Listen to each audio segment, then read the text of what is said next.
"Shut up!" The words exploded from the woman's mouth an instant before the slap landed. Brett Lawson felt his lips split open, the metallic tang of blood flooding his tongue, yet he remained motionless. 3 men crowded in around him, their fists clenched and ready to strike.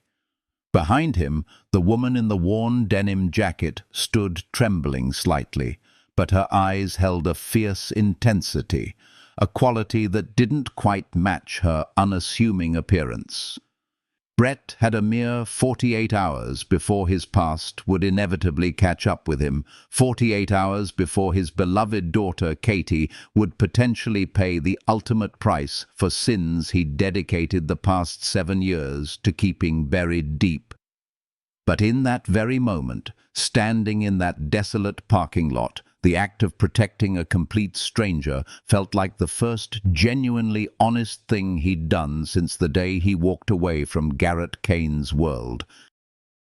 Little did Brett know, however, that the woman he was so valiantly defending had spent years relentlessly hunting monsters precisely like Kane, and she was now about to drag him, kicking and screaming, back into the very darkness he'd desperately tried to escape.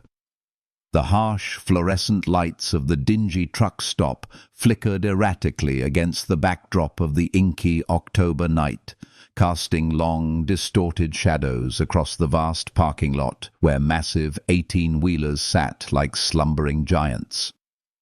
Brett Lawson expertly guided his rig into the last remaining spot, his hands aching and stiff from 12 grueling hours spent wrestling the wheel on Interstate 40.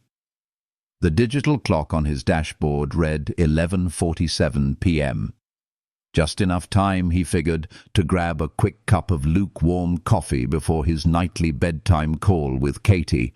His precious 7-year-old daughter was currently in the capable care of Mrs.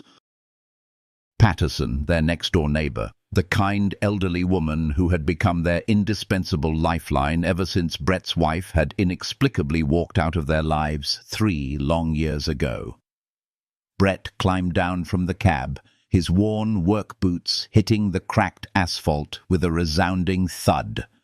The crisp October air carried the unmistakable scent of diesel fumes and the greasy aroma of fried food emanating from the nearby diner. He was 35 years old, but he felt significantly older, each passing year etching deeper lines of weariness around his eyes, a constant reminder of the 7 years he'd spent perpetually looking over his shoulder.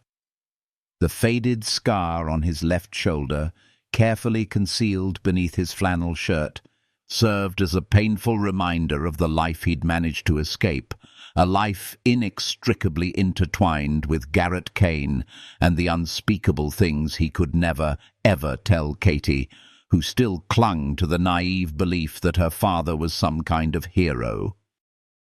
Near the dimly lit payphone stood a woman wearing a simple denim jacket and a plain white t-shirt, her dark hair pulled back in a neat ponytail. There was something about her confident posture, the way she held herself, that seemed oddly out of place against the backdrop of her unassuming clothing. She was intently studying a crumpled map when 3 menacing-looking men emerged from a beat-up pickup truck, their voices loud, boisterous, and undeniably crude. Brett's instincts, honed by years of living on the edge, immediately went on high alert. The men approached her with the cocky swagger of those who had never once faced the consequences of their actions. Their leader, a thick-necked brute with a prominent beer gut straining against his ill-fitting shirt, said something vulgar that elicited a chorus of raucous laughter from his equally repugnant companions. The woman attempted to subtly step away from them, but they quickly surrounded her, effectively trapping her. Brett's hand instinctively tightened around his trusty thermos. Every fiber of his being screamed at him to keep walking, to think about Katie's safety, but his feet seemed to have a mind of their own, changing direction without his conscious command. Some reflexes, he knew, ran far deeper than mere self-preservation. Lady, I'm talking to you, the thick-necked man growled menacingly, reaching out to grab her arm. She pulled back sharply, her eyes flashing with defiance. I'm not interested, she stated firmly. Please, just leave me alone. Her voice possessed a surprising level of authority, a quality that seemed entirely out of place in this grimy truck stop. This, of course, only served to further enrage the men.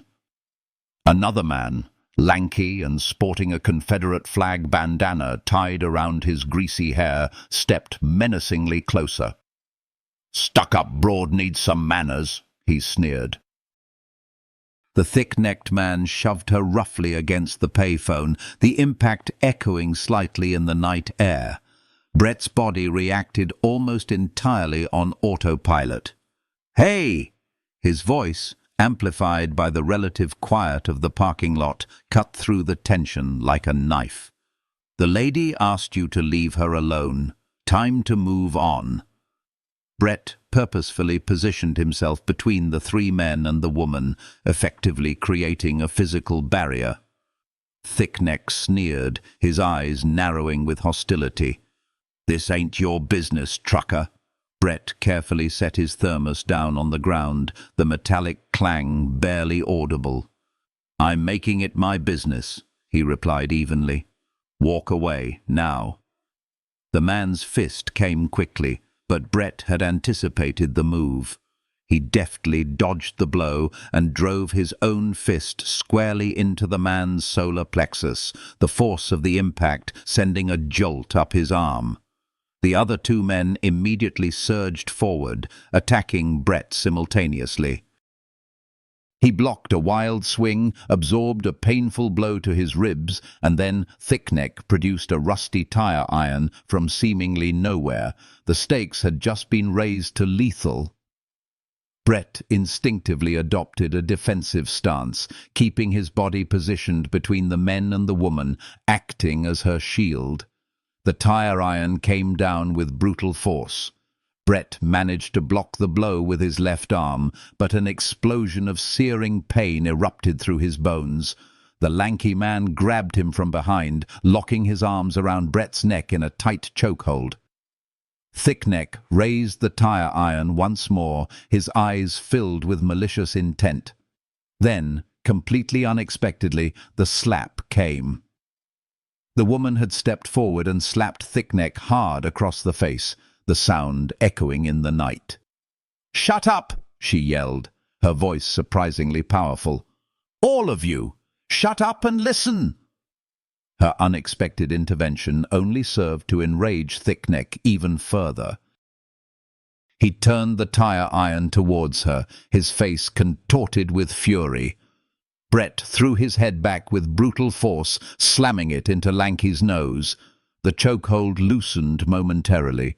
Brett surged forward, throwing himself directly into the path of the descending weapon. The heavy metal bar caught him squarely across the face.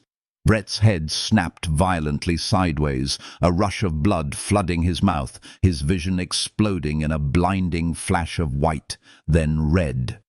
But he somehow managed to stay on his feet, swaying precariously, stubbornly continuing to block the woman from harm. Sirens wailed in the distance, growing steadily louder.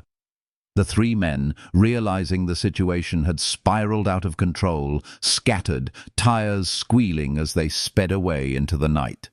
Brett dropped to one knee, blood dripping onto the cracked asphalt.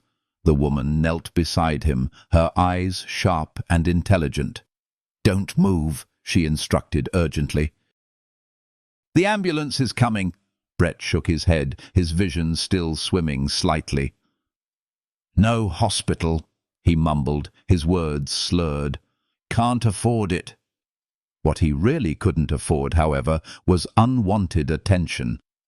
"You just took a tire iron to the face protecting me," she exclaimed, incredulous. "You're going to the hospital."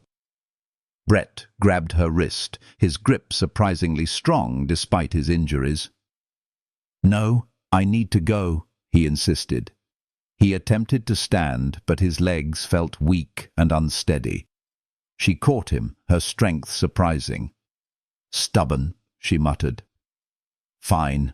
My car's over there. I'll drive you, but you're definitely not driving that truck." Brett's phone buzzed insistently. Katie's nightly call. With shaking hands, he answered. "Hey, Mrs. P. Sorry I'm late," he mumbled, his voice sounding slurred and strange, even to his own ears. "Brett, you sound strange," Mrs. Patterson replied, her voice filled with concern. "Are you all right?" Before he could answer, Katie's bright, cheerful voice came on the line. "Daddy, I lost my tooth today," she announced excitedly. "The tooth fairy is going to come." Hearing his daughter's innocent voice while simultaneously tasting the metallic tang of blood in his mouth sent a sharp ache through Brett's chest. "That's amazing, sweetheart," he managed to say, forcing a smile.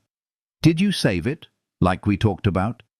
Katie happily chattered on about her day, her excitement about the lost tooth, and a drawing she'd made at school. Brett closed his eyes, letting her innocence wash over him, a temporary balm to his wounded soul. This, he thought, was the reason he'd left Kane, the reason he drove trucks, the reason he'd tried so desperately to become invisible. "I love you, Katie Bug," he said softly. "Sleep tight. I'll see you tomorrow." The woman watched him with calculating eyes, her expression unreadable. "I really need to go," Brett said, his voice strained. She studied him for a moment, then nodded. "Come on. My car's the Honda over there. You can rest at my hotel until you're stable. No hospitals, no police. Deal?" Brett knew he should refuse, but his body was shaking uncontrollably from shock and adrenaline. "Deal," he agreed weakly. They drove in silence to a respectable-looking hotel, not a cheap roadside chain. Inside her 8th-floor suite, she cleaned his wounds with professional efficiency, her movements precise and practiced. "I'm Diana, by the way," she said, breaking the silence. "Diana Foster." Brett didn't offer a last name, simply stating, "Just Brett." Diana smiled slightly, a hint of amusement in her eyes. "Mysterious," she commented. As she expertly applied butterfly bandages to close the gash on his cheek, Brett studied her more closely in the soft lamplight. Her plain clothes, he now noticed, were actually quite expensive. Designer denim, a PC Philippe watch.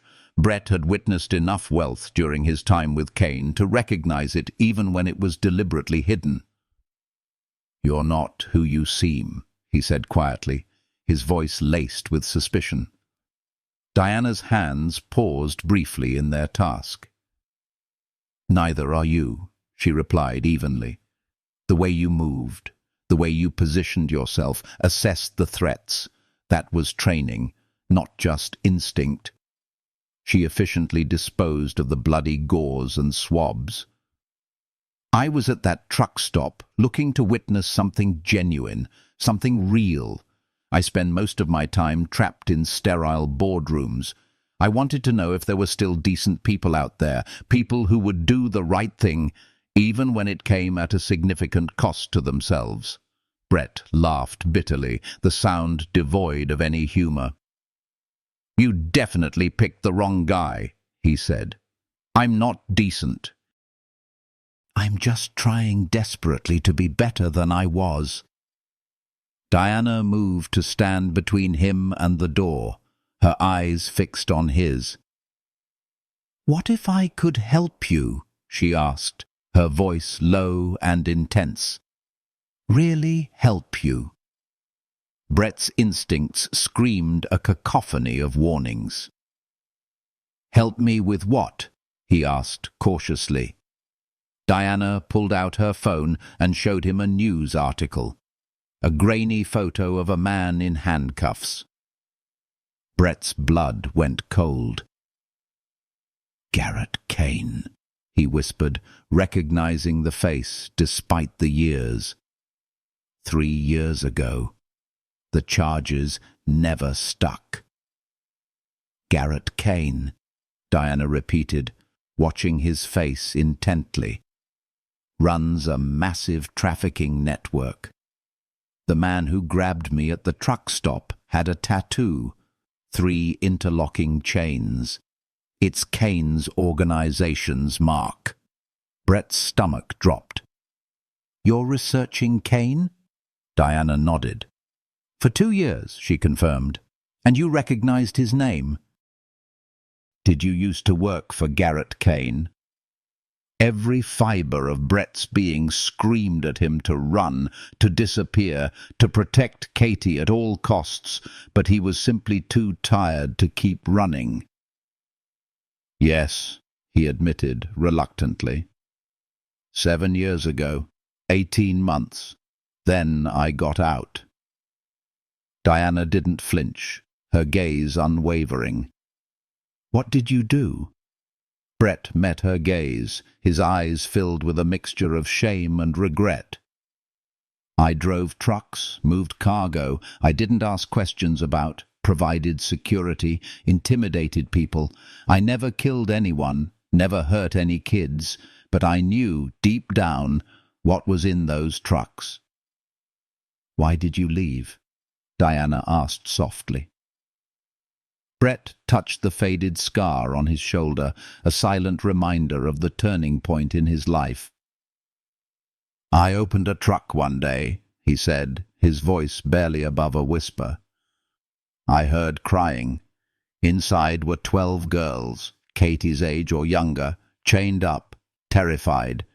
My daughter had just been born. I was staring at someone else's daughters, knowing that I'd helped put them there. His voice cracked with emotion.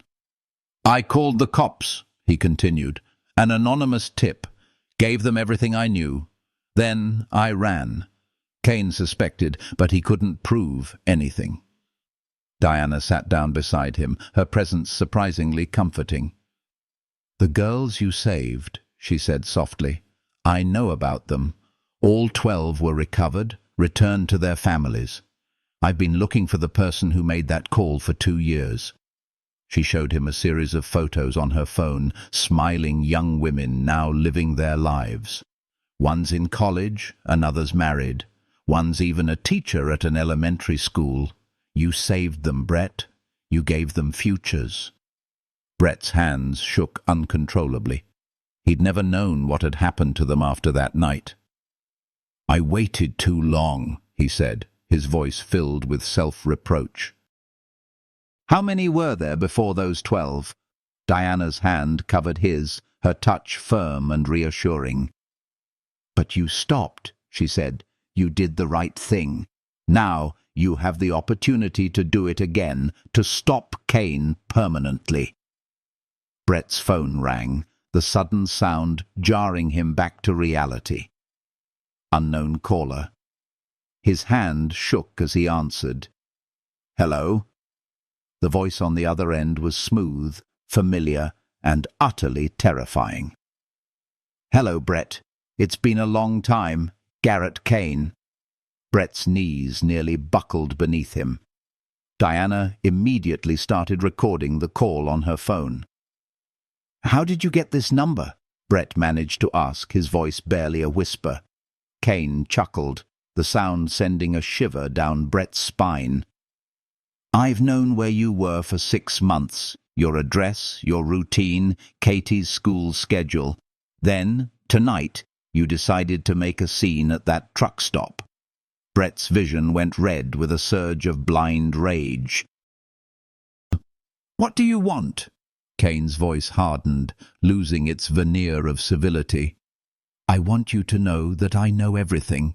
The cops, your daughter Katie, pretty thing, 7 years old, lost a tooth today. The threat was clear, unmistakable. Brett's hands clenched into fists, his knuckles turning white. Don't you dare, he growled, his voice filled with suppressed fury. Kane cut through his panic with chilling precision. You took 12 expensive assets from me, Brett. Do you have any idea what that cost me? You have 48 hours to bring me what you owe, or I'll collect differently." Brett's voice shook with a mixture of fear and desperation. "I don't have what you think I have." Kane laughed coldly, the sound devoid of any warmth. "Oh, but you do, Brett. You have your freedom, your pathetic little life playing daddy, your daughter's safety. These things have value. 48 hours. I'll be in touch." The line went dead, leaving Brett staring blankly at his phone. Diana immediately crossed to him, her eyes filled with concern. "That was Kane?" she asked. Brett nodded slowly, his face pale. "He knows about Katie. I need to get to her, now." Diana caught his arm, preventing him from moving. "If you run to Katie right now, you'll be leading Kane straight to her. That's exactly what he wants." Brett jerked his arm free, his eyes blazing with anger and fear. "She's my daughter. I'm not leaving her unprotected." Diana's voice hardened, her tone leaving no room for argument. "Running to her is the worst possible thing you can do. Kane's been watching you for 6 months. He knows your patterns." She pulled up a map on her phone, her fingers moving quickly. "I have a team, former Secret Service, Special Forces. I can send them to Katie right now." She immediately started making calls, her voice calm and efficient. "This is Foster. I need a 4-person team at this location within the hour. Full security detail. 7-year-old girl and elderly woman. Threat level critical." Brett listened as she coordinated the operation with unwavering precision. "She'll be scared," he said, his voice filled with concern. Diana's expression softened slightly. "Call Mrs. Patterson," she instructed. "Make it sound routine." Brett forced himself to speak calmly as he redialed Mrs. Patterson's number. "Mrs. P, some security people are coming over within the hour," he said. "They'll keep you and Katie safe while I sort something out." Mrs. Patterson's voice was tight with barely concealed anxiety. "Brett, a woman called earlier asking about Katie," she said. "She claimed she was from the school district, but something about it felt wrong." Brett's blood ran cold. Kane was already probing, testing the waters. "That's precisely why I'm sending the security team," he said, trying to reassure her. "They're former Secret Service. They'll show you their credentials." After hanging up, Brett immediately wired Mrs. Patterson $300. Diana was already deep in coordinating the security arrangements. "The Richmond team arrives in 43 minutes, she announced. "Full perimeter established. Kane's people won't get anywhere near your daughter." She showed him a live feed of the security professionals gearing up, their faces grim and determined. "Why are you doing this?" Brett asked, his voice filled with genuine curiosity. Diana closed her eyes briefly, as if reliving a painful memory. "My older sister disappeared when she was 12, she said softly. "From a mall parking lot, 20 years later, after I'd made my fortune, investigators finally found her. She'd been trafficked, moved through 6 states. She'd been dead for 15 years when they found her." Brett felt the weight of her loss, the immense pain that drove her. "Diana, I'm so sorry," he said sincerely. She held up a hand, silencing him. "The men who took her were part of a larger network," she continued. "I investigated, and I realized just how vast the problem was. How many Kanes were out there operating, protected by money and corruption. I couldn't bring my sister back, but I could use everything I'd built to stop others. That's why I hunt monsters like Kane." Diana pulled up a series of files on her computer. Kane's operation has 3 distinct parts: trafficking routes, financial networks, and corrupt officials. To stop him permanently, we have to hit all 3 simultaneously. While you meet him at the warehouse tomorrow night, my teams will be hitting his financial centers and exposing his corrupt connections.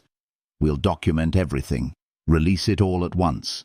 Even Kane won't be able to cover up that kind of exposure. Brett shook his head, his mind racing. "What happens to me at the warehouse?" he asked, his voice filled with apprehension. Diana pulled out a tiny device, smaller than a grain of rice. "You're going to sell it," she said.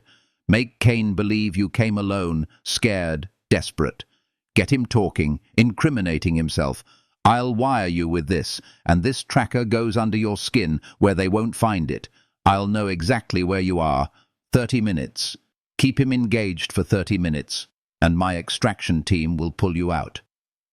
Brett stared at the tiny device in her hand, his stomach churning with dread. "You want me to walk in there, probably get tortured, and hope your team reaches me in time?" Diana met his gaze, her eyes unwavering. "I won't lie to you, Brett," she said. "This is incredibly dangerous. Kane will probably try to kill you, but it's the only way to stop him permanently and keep Katie safe long-term. Otherwise, you'll spend the rest of your life running, always looking over your shoulder." Brett thought about Katie's drawing, the 12 girls in Diana's photos, Diana's sister, who had been taken at the age of 12. "Okay," he said, his voice barely audible. "Do it." Diana made a tiny incision behind his ear and slid the tracker skillfully under his skin. "It's activated," she said. "Battery lasts for 3 weeks." Her phone rang, her expression turning grim as she listened to the person on the other end. "When?" she asked sharply, then hung up the phone. "Problem?" Brett asked, his heart pounding in his chest. "Katie's school received a call from someone claiming to be you, asking about her attendance." Brett's blood turned to ice. Diana quickly pulled up financial records on her computer. "He's tracking your financial activity," she said. "The $300 you sent to Mrs. Patterson, he knows that's enough for travel. He's probing, trying to find out where she went." Brett moved towards the door, his resolve hardening. "I need to get to her," he said. Diana held him back, her grip firm. "If you go, you'll be leading Kane right to Katie." She was already on the phone again, her voice urgent but controlled. "Richmond team, threat level escalated. Immediate relocation to Safe House Delta 7, full blackout. Move them now." She showed Brett a live feed of her team extracting Katie and Mrs. Patterson, their faces grim and focused. "My team will have Katie and Mrs. Patterson secured within 20 minutes, taking them to a secure location completely off the books," she said. Brett watched the professionals at work, his anxiety slowly subsiding. "How long can you keep them there?" he asked. Diana replied firmly, "As long as necessary." She pulled up files on her computer. "Kane wants you at the warehouse tomorrow night, 11 p.m. "That gives us 36 hours. Brett studied the charts and diagrams, his memory filling in the missing details. The Terminal Road warehouse isn't his main center of operations. It's a trap location, a place he uses for dealing with problems. It's isolated, with cameras everywhere, but there's an old storm drain connecting to the city sewers. Kane probably doesn't even remember it. I helped seal part of it up years ago. "If your extraction team positions here and here," he said, pointing to specific locations on the map, "they could potentially pull me out through that drain." Diana made a series of notes, her brow furrowed in concentration. "What about Kane's security?" she asked. Brett thought back, recalling the layout of the warehouse and the faces of Kane's enforcers. Minimum 10, probably 15, all armed, former military or law enforcement. Diana nodded. "My extraction team is comprised of 12 operators, Tier 1 Special Forces. They can handle it." Brett shook his head, his expression grim. "Kane will kill me before they even get close. He'll torture me for information, then kill me as a message." Diana pulled up a series of financial records on her computer. "Then you'll need to have something to trade, information he wants badly enough to keep you alive." She showed him a set of documents. "I know where he keeps his hidden assets, how he moves his money. Tell Kane that someone's targeting his finances. He'll want to know everything before he kills you. It will buy you time." Brett understood the immense risk involved. "If I tell him that, he'll know it's whoever I've been talking to. He'll come after you." Diana's smile was cold and devoid of any warmth. "Let him try. I have resources he can't even begin to imagine. The difference is, I'm not afraid of him." The next 36 hours blurred into a relentless cycle of planning and preparation. Diana's teams checked in, confirming their positions around Kane's various targets. The financial forensics team reported that they were ready to breach Kane's network. The tactical teams had eyes on all of Kane's known trafficking routes. The extraction team ran through their assault plans repeatedly, rehearsing every possible scenario. As sunset approached, Diana helped Brett into a lightweight body armor vest, carefully concealed under loose clothing. "It's not much," she said, "but it might stop a knife." She showed him the wire, disguised as an ordinary shirt button. "They'll find this within minutes. We want them to find it. It will make your story more believable." At 21:30, Brett realized he had just 90 minutes left. His phone buzzed with a text message containing the address of the warehouse and one single word: alone. Diana gripped his shoulders tightly, her eyes filled with unwavering determination. 30 minutes, Brett. Keep him talking." "My team will be there." She pulled him into a brief, unexpected hug. "You're going to survive this," she said, her voice fierce. "You're going to see Katie again. Watch her grow up. Kane doesn't get to take that away from you." Brett nodded, unable to trust his voice. The drive took 20 minutes, winding through darkened industrial districts. The warehouse loomed ahead, a decaying structure of corrugated metal and broken windows, a monument to neglect and decay. Brett parked at 22:58, 2 minutes early. He sat in the darkness, trying to control his breathing, counting each inhale and exhale. At exactly 2300, Brett forced himself to open the car door and walk towards the entrance. The heavy door creaked open, and 2 imposing men in tactical gear emerged, weapons raised and ready. "Arms up! Don't move!" they barked. They subjected him to a thorough pat-down, finding the hidden wire almost immediately. One of them crushed it under the heel of his boot. "Anything else?" he growled. Brett shook his head, silently grateful for the subcutaneous tracker that was now his only lifeline. They dragged him inside. The interior of the warehouse was a vast, echoing space filled with concrete floors, high ceilings, and oppressive shadows. In the center of the room, illuminated by a single harsh light, sat Garrett Kane, looking older than his photos, his hair streaked with grey at the temples, but his eyes retaining the same chillingly cold, calculating and intelligent gaze. "Brett Lawson," Kane said, his voice smooth and menacing. "I've been waiting 7 years for this conversation. Sit.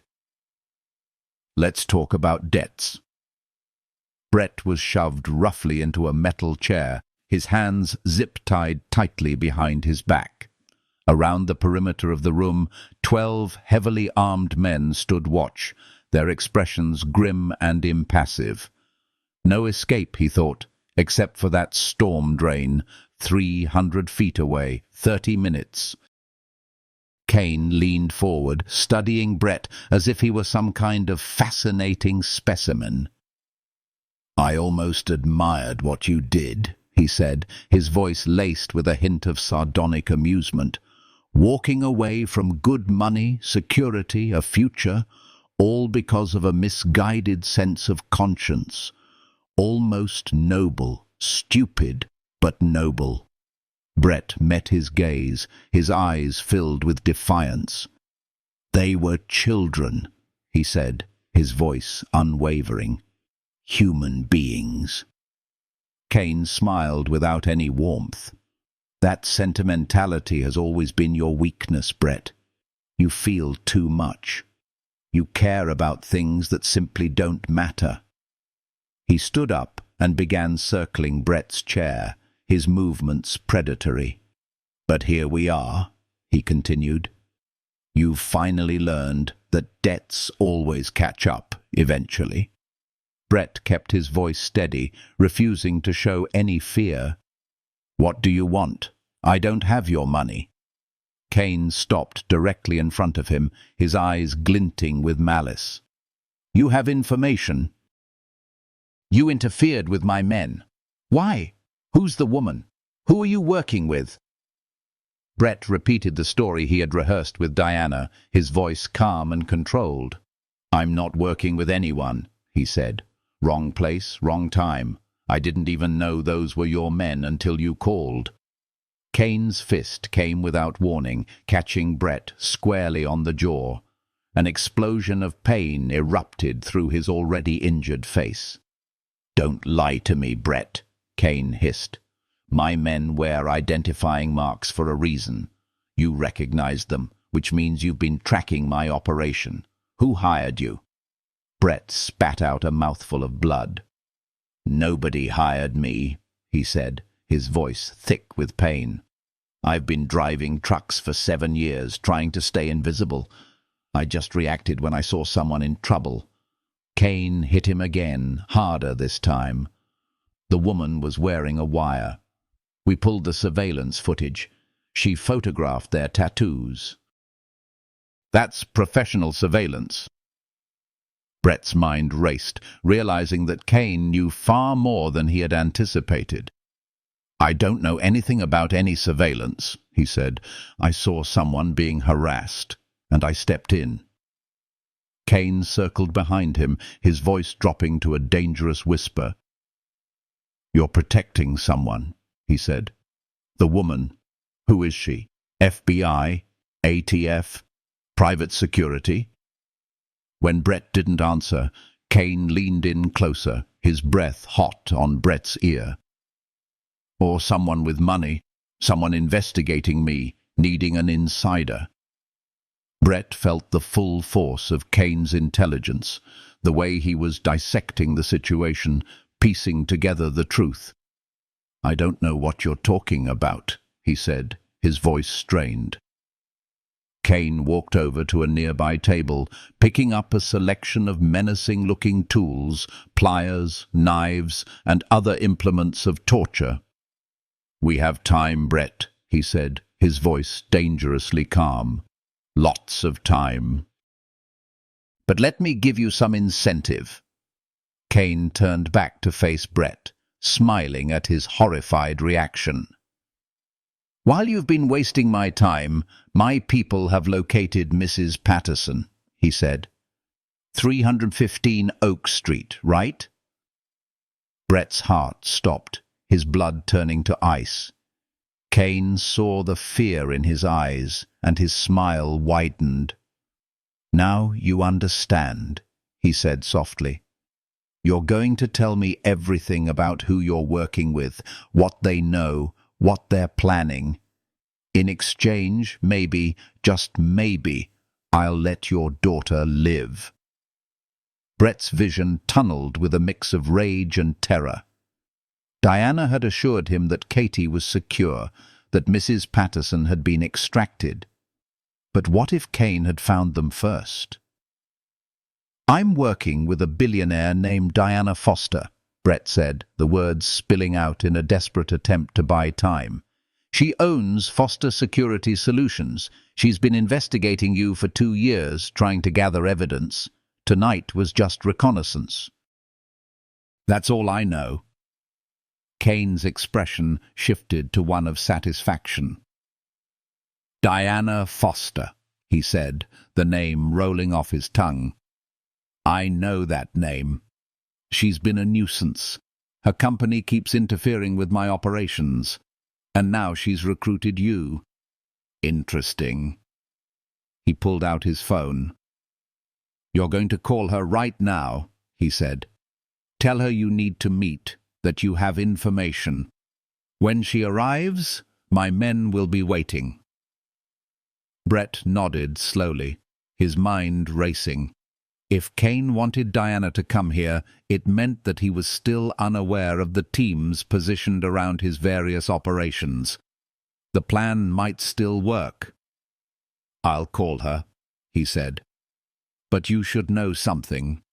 She's not just investigating your trafficking. She's been tracking your money too. She knows about the car dealership in Atlanta, the construction company in Birmingham, the restaurant chain. She's building a massive financial case against you." Kane's expression darkened, his eyes narrowing with suspicion. "What are you talking about?" he asked, his voice laced with barely concealed anger. Brett leaned forward as much as the restraints would allow, his voice low and urgent. "She has forensic accountants, some of the best in the world.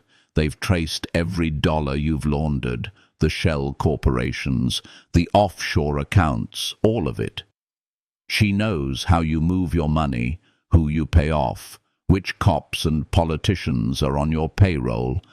If something happens to her, if she doesn't check in every 6 hours, all of that information goes straight to the FBI, the media, everyone. You'll be radioactive." Kane's face went rigid, genuine concern flickering across his features for the first time. "You're lying," he said, his voice laced with disbelief. "No one has that kind of access. I'm too careful." Brett shook his head. "She's a billionaire who owns a global security company. She has resources you can't even imagine. Hackers, forensic specialists, former intelligence agents. They've been inside your systems for months, copying everything, just waiting for the right moment. I was supposed to give her some inside information to make it all stick." Kane immediately pulled out his phone, making a series of urgent calls. "Check Atlanta now. Get someone there. Confirm security. Birmingham office. Verify the physical security of the records. Do it now. Full audit of all offshore accounts. Check for unauthorized access for the past 6 months." Brett watched the seconds tick by on the clock over Kane's shoulder. 23:15. 15 minutes since he had walked into the warehouse. 15 more minutes until the extraction team was scheduled to arrive. Kane finished his calls, turned back to Brett, his eyes filled with cold fury.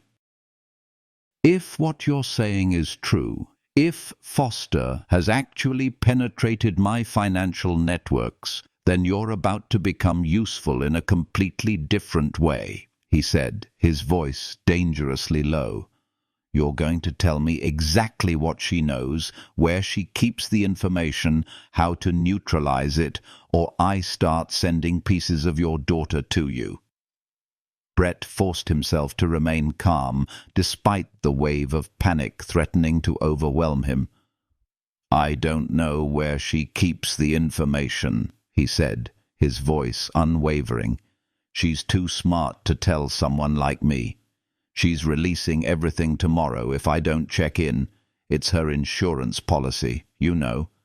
I die, the information goes public. She dies, same thing. Automated systems, dead man switches. The only way you survive is if you let me walk out of here and disappear." Kane laughed without any humor, the sound chillingly devoid of any warmth. "I've built this for over 20 years, he said. "I'm not running from some spoiled billionaire with a grudge." He picked up one of the knives. "I think you're bluffing, trying to buy time until someone comes to rescue you. But no one's coming. You're alone. We're going to have a very long conversation about what you really know." He pressed the knife against Brett's cheek, the cold metal biting into his skin. "Last chance," he said. "Where is Diana Foster right now? Where does she keep her evidence? Tell me, or I start cutting."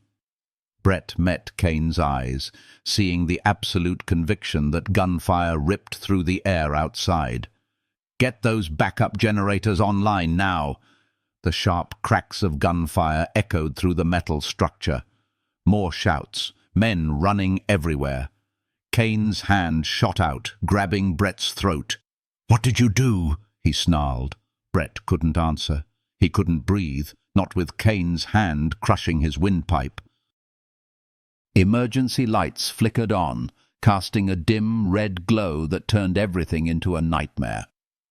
Brett saw Kane's security scrambling, taking up defensive positions, weapons trained on the entrances. Explosions rocked the building, flashbangs disorienting and blinding the guards. Then the extraction team came through the storm drain exactly as planned. 12 operators in tactical gear moved with lethal precision. They emerged from the floor access point Brett had described. Kane's men turned to engage, caught between two forces.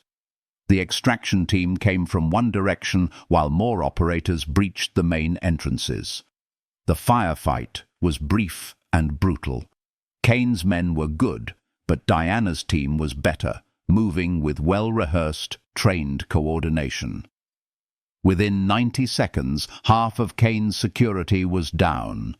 The rest surrendered. Kane still had the knife at Brett's throat, backing towards a side exit, using Brett as a human shield. "Stay back! I'll kill him!" he yelled. One operator stepped forward, face hidden behind a tactical mask. "Garrett Kane, you're surrounded. Release the hostage. This is your only warning." Kane pressed the knife harder against Brett's throat. Brett felt blood trickle down his neck. "I'm walking out. You let me go or he dies." The operator didn't move. "We understand, but you need to understand something. We're not the police. We don't have to take you alive." The shot came from somewhere Brett couldn't see. A single rifle report echoed through the space. The knife fell as Kane stumbled backward, a red bloom spreading across his shoulder. He dropped, cursing and clutching the wound. Operators secured him with zip ties while a medic treated the gunshot wound. Another operator cut Brett's restraints and helped him to his feet. "Can you walk?" Brett nodded, testing his legs. "I can walk. Is Diana okay?" The operator's voice was calm and reassuring. "Miss Foster is coordinating from command. She says Katie is safe and other operations were successful. All financial centers raided, evidence secured, both trafficking routes interdicted, 17 victims recovered. Kane's organization is finished." Brett's knees went weak with relief. The operator steadied him. "Let's get you out of here. Extraction vehicle is waiting." They moved quickly past Kane's security being secured. Brett looked back once and saw Garrett Kane on the ground, bleeding but alive, finally caught after 20 years. Outside, the night air felt impossibly fresh. Brett was loaded into an armored SUV where Diana waited, her expression intense with concern. "Brett, thank God. I was watching on the cameras. I thought he'd kill you before we could breach." Brett touched his face, feeling Kane's cut. 30 minutes. You said 30. I kept him talking for 28. Close enough. Diana laughed, a mix of relief and hysteria. Close enough. Jesus. When he had that knife to your throat, I almost called it off. She pulled him into a fierce hug. But you did it. You kept him engaged, and now he's done. His entire network is collapsing. She showed Brett feeds from multiple locations. Atlanta dealership recovered financial records going back 15 years. Birmingham had a file server of incriminating documents. Restaurant chain corporate office had massive money laundering evidence.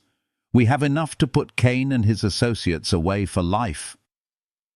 Brett watched feeds of Diana's teams systematically dismantling everything Kane had built. The people he was trafficking. Diana switched to different feeds, showing young women in ambulances being given blankets and water, treated with care. 17 total, youngest 14, oldest 23, all foreign nationals being moved. They're going to a facility specializing in trafficking victims. Medical care, counseling, immigration handled through special channels. Brett felt tears welling up, thinking about how many others there had been over the years. I should have done this 7 years ago. Diana gripped his hand. 7 years ago, I was still building, still figuring out how to fight people like Kane. We weren't ready then, but we were ready now. And you made it possible. Those 17 women are alive and free because you walked into that warehouse. The 12 girls you saved 7 years ago are living full lives. That's what matters. The SUV drove toward a destination Brett didn't recognize. Where are we going? Diana smiled. Somewhere safe where you can rest before the next phase. Katie's already there with Mrs. Patterson. She doesn't know what happened. Just thinks she's on an adventure with nice security people letting her stay up late watching movies.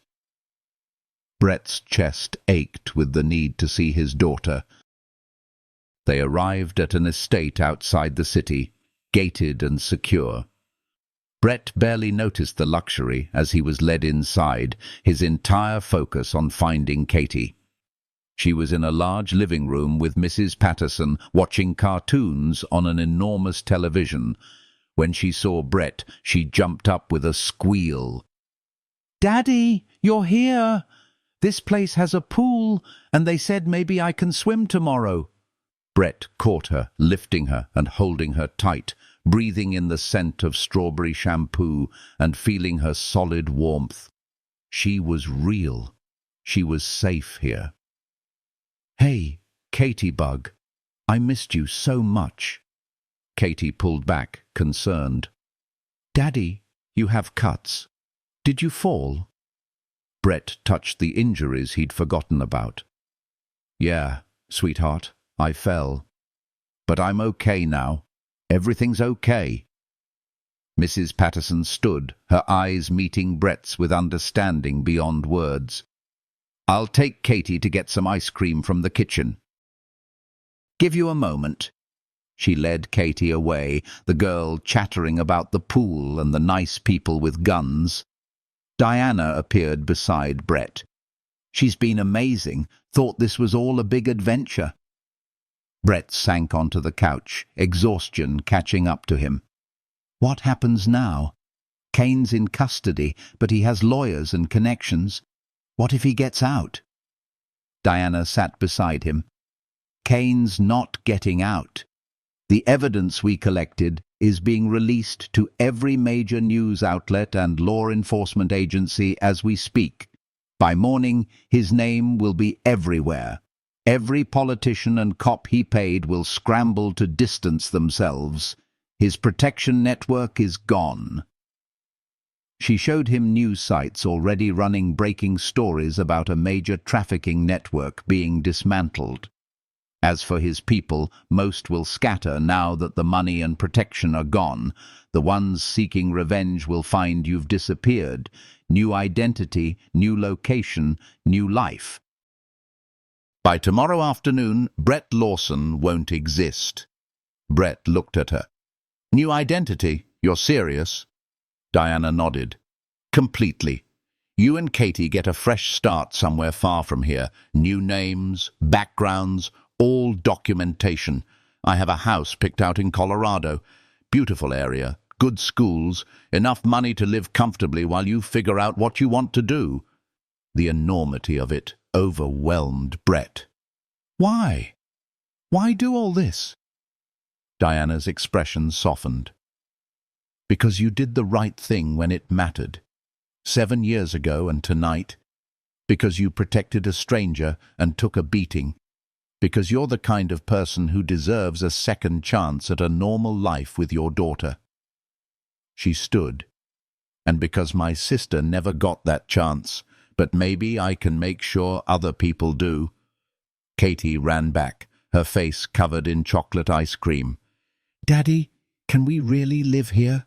Brett pulled her onto his lap, not caring about the ice cream on his shirt. Not here, sweetheart, but somewhere else just as nice. Somewhere new where we can have adventures, and you can go to a new school. Katie's eyes went wide. Really? Can I pick my new name? I always wanted to be Isabella or Sophia. Brett laughed, feeling something loosen in his chest that had been tight for 7 years. Sure, Bug. You can pick your new name. We'll both be new people. Katie clapped with delight, already planning her new identity with 7-year-old seriousness. Mrs. Patterson smiled from the doorway. I'll get her cleaned up for bed. You should rest, Brett. After they left, Brett sat alone in the quiet luxury, processing everything that had happened in the last 48 hours. He'd gone from hiding to confronting his worst nightmare to emerging with his daughter safe and a future open for the first time since walking away from Kane. His phone buzzed with a message from Diana. News breaking nationwide. Kane's empire collapsing. You did good. Get some rest. Tomorrow, we start planning your new life. Brett looked out at the dark landscape, thinking about the 12 girls he'd saved 7 years ago and the 17 more rescued tonight. 29 lives given a chance at a future. It didn't erase what he'd done during his 18 months with Kane. It didn't absolve the guilt he'd carry forever. But maybe it was enough to let him sleep at night. 3 months later, Brett stood in front of a modest Colorado house, watching Katie chase butterflies. They had new names, new histories, new lives carefully constructed by Diana's resources. Katie had enrolled in elementary school and was making friends immediately. Brett had taken a logistics coordinator job at a local shipping company, using his trucking experience without disappearing for days at a time. Diana called weekly, checking in. She'd become something like a friend. The shared trauma created an unexpected bond. She told him about the ongoing Kane prosecution and the political fallout as corrupt officials scrambled. The survivors were slowly rebuilding their lives with Diana's support. The girl who was 14, Diana said during one call, she's in foster care with a family specializing in trauma cases. She started therapy and wants to be a social worker when she grows up. She wants to help other girls like her. Brett's throat tightened. Tell her I'm proud of her. Tell all of them. Diana was quiet for a moment. They don't know about you specifically, but they know someone from Kane's organization helped bring him down. Maybe someday when it's safe, you can meet them. Katie called from the yard, asking Brett to come see a caterpillar. He waved, promising to be right there. I have to go. Katie found nature. Diana laughed. Go be with your daughter. Live the life you fought for. Brett hung up and walked into the yard, scooping Katie up as she showed him the fuzzy caterpillar with serious reverence. It's going to be a butterfly someday, she explained. Mrs. Patterson told me it changes into something completely different. Brett kissed the top of her head, thinking about transformations and second chances. That's right, Bug. Sometimes things change into something completely different, something better. Katie considered this with childhood wisdom. Like us, Daddy, we changed too, right? Brett nodded, feeling the weight of truth. Yeah, sweetheart, we changed too. Better, I hope. That night, after Katie was asleep, Brett stood on his porch, looking at stars brighter than any he'd seen in years. Somewhere, Garrett Kane was in federal prison awaiting a trial that would end with him dying behind bars. Somewhere else, 17 women were rebuilding their lives, finding hope after horror. And here, in this small Colorado town, a single father and daughter were learning what it meant to live without fear for the first time in 7 years. Brett touched the scar on his shoulder, a permanent reminder of who he'd been. But next to it, he felt the faint raised area where Diana's tracker had been before it was removed. 2 scars, 2 lives, 2 different men occupying the same body. The man who'd worked for Kane and the man who'd brought him down. The man who'd run from his past and the man who'd finally turned to face it. He thought about the woman at the truck stop, the one who'd yelled, "Shut up!" before everything changed. Diana Foster, billionaire crusader, had walked into his life disguised as someone ordinary and dragged him back into the fight he'd been avoiding. She'd given him the chance to do more than just survive, to actually make a difference, to transform guilt into action and fear into courage. She'd given him and Katie a future instead of just an extended present. Inside the house, Katie stirred in her sleep, calling out softly for her daddy. Brett went to her and sat beside her bed until her breathing settled back into a peaceful rhythm.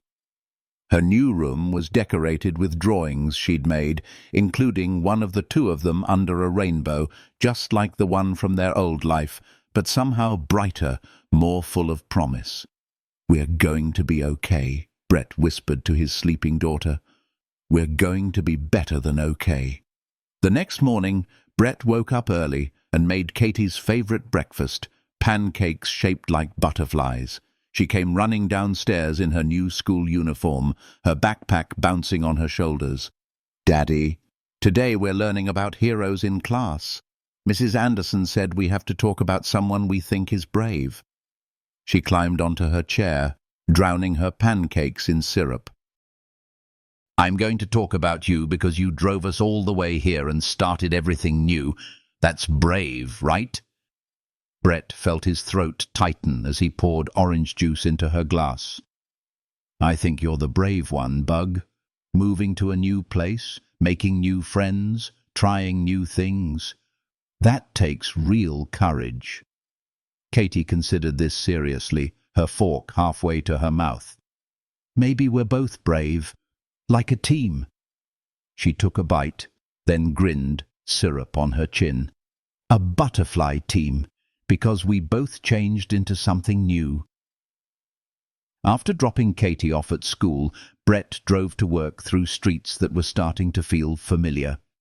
The mountains in the distance reminded him that he was far from the flat highways and truck stops of his old life. At the shipping office, his co-worker Marcus waved him over. "Hey, got a weird call this morning. Someone asking about our new logistics guy, wanting to verify your employment history. Said they were from a trucking association doing a survey. Seemed off to me, so I didn't tell them anything." Brett's blood went cold for a moment before he remembered the protocols Diana had put in place. Any inquiries about his new identity were routed through her security team, who would assess threats and handle them accordingly. "Thanks for not sharing anything. Probably just spam or a scam." Marcus nodded. "That's what I figured. Hey, some of us are getting together Friday night for drinks. You should come. Bring Katie if you want. My kids will be there." Brett smiled, feeling the normalcy of the invitation settle over him like a warm blanket. "Yeah, I'd like that. Katie would too." As he settled into his desk, his phone buzzed with a secure message from Diana. "Inquiry about your employment was handled. Low-level private investigator hired by Kane's former attorney. Fishing for information about witnesses. He found nothing and has been redirected. You're safe. Enjoy your day." Brett typed back a quick thanks and put his phone away. This was his life now. Small scares that got handled by people with resources, normal invitations to normal gatherings. A daughter who thought her biggest challenge was a school presentation about heroes. It wasn't perfect, and Brett knew he'd always be looking over his shoulder to some degree, always wondering if the past would catch up. But it was better, so much better than the 7 years he'd spent truly alone, truly hiding, truly afraid. At lunch, Brett sat in the small park near his office and called Katie's school, something he did every day just to hear the receptionist confirm she was there. She was safe. She was fine. It was a compulsion Diana's therapist had told him would fade with time, but for now he needed the reassurance. "Yes, Mr. Harrison," the receptionist said, using his new last name. "Your daughter is in class. Everything's fine." "She's doing wonderful here." Brett thanked her and hung up, letting the Colorado sun warm his face. His phone buzzed again, this time with a message from an unknown number. His heart rate spiked until he opened it and saw it was from Diana. "Just using a new secure line. Thought you'd want to know. Kane pleaded guilty this morning. Took a deal to avoid the death penalty. Life without parole in Supermax. He'll never see daylight again. It's really over." Brett read the message 3 times, letting it sink in. Garrett Kane, the monster who'd haunted his nightmares for 7 years, was gone. Not dead, but gone from the world in every way that mattered, locked in a concrete box where he'd never hurt anyone again. Brett felt tears prick his eyes, not from sadness, but from a release he hadn't known he was waiting for. He typed back to Diana. "Thank you for everything. I owe you my life." Her response came quickly. "You owe me nothing. You gave me justice for my sister and freedom for those 17 women. We're even, more than even. Now go live your life, Brett. Really live it. That's all the thanks I need." Brett pocketed his phone and tilted his face back to the sun, feeling something fundamental shift inside him. The weight he'd been carrying, the guilt and fear and shame, didn't disappear. It probably never would, but it got lighter, more manageable. Something he could live with, instead of something that threatened to crush him. That evening, Brett picked up Katie from school and took her to the ice cream shop she'd been begging to try. They sat on a bench outside, watching other families walk by, eating their cones in comfortable silence. "Daddy," Katie said, chocolate ice cream on her nose, Are you happy here in our new place? Brett looked at his daughter, at her bright eyes and easy smile, at the way she sat without the tension he'd sometimes seen in her before when she'd sensed his fear, even if she didn't understand it. Yeah, Bug, I'm happy here. Are you? Katie nodded enthusiastically. I love it. I have new friends, and my teacher is nice, and there's mountains, and everything feels like an adventure. She paused, licking her cone. Sometimes I miss our old house, but mostly I like this better. It feels safer. Does that make sense? Brett pulled her close, kissing the top of her head. That makes perfect sense. It feels safer to me, too. They finished their ice cream and walked home as the sun set behind the mountains, painting the sky in shades of orange and pink. In their small house, Brett helped Katie with her homework. While dinner cooked, they ate together at the kitchen table, Katie chattering about her day, about the friend who shared her lunch, about the book they were reading in class. Normal things, beautiful things, things Brett had never quite let himself believe they could have. After tucking Katie into bed and reading her 2 chapters of her current favorite book, Brett stood in her doorway, watching her sleep. Her nightlight cast soft shadows on the walls, illuminating the drawings and photos that made this room hers. A photo of the 2 of them at the park, a drawing of a butterfly she'd made in art class, a small stuffed elephant that Mrs. Patterson had given her before they left. All pieces of a life being built, a future being formed. Brett's phone buzzed one last time that day. Another message from Diana, this one with an attachment. The girl who was 14, her name is Maria. She wrote this for you. Thought you should see it. Brett opened the attachment, his hands shaking slightly. It was a handwritten letter, photographed and sent to him. To the person who helped save us. It began, I don't know your name. Miss Foster says you want to stay anonymous, and I understand, but I wanted you to know that I think about you every day. I think about how scared I was in that truck, and how I thought I would die there. But someone called the police. Someone who knew what was happening decided to do something about it. That person gave me my life back. I'm in high school now. I have a family who loves me. I'm learning English, and I want to help other girls like me someday. I'm alive because of you. I'm free because of you. Thank you doesn't feel like enough, but it's all I have. Thank you, thank you, thank you, Maria. Brett read the letter 3 times, tears streaming down his face. He saved it to his phone, knowing he'd read it again on the hard days, on the days when the guilt tried to pull him under, on the days when he wondered if any of it had been worth it. This letter was proof. Maria was proof. The 17 women Diana's teams had rescued were proof. Even Katie, sleeping peacefully in her bed without fear for the first time in years, was proof. Brett walked out to his small backyard and looked up at the stars, brighter here than anywhere he'd lived before.